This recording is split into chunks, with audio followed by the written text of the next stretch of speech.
কোনো সম্পর্কে নেই। ওয়ারতাবতুম, সন্দেহ পোষণ করেছে। জানেন সন্দেহ কি করে?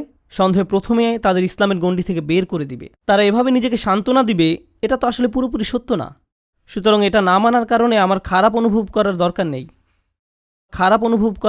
নেই। যখন তাদের মনে সন্দেহ দানা বাঁধতে থাকে এবং সময়ের সাথে সাথে সেই দানা দেয়ালে পরিণত হয়, তখন তারা এই দেয়ালের আড়ালে নিজেকে লুকাবে এবং নানা প্রকারের অনৈতিক কাজের বৈধতা দেবে। একবার যখন তারা এই পর্যায়ে এসে উপনীত হবে, তখন দুটো জিনিস তাদের কাছ থেকে তুলে নেওয়া হবে। জান্নাতের আকাঙ্ক্ষা কেড়ে নেওয়া হবে, আল্লাহর সন্তুষ্টি লাভের আকাঙ্ক্ষা কেড়ে নেওয়া হবে।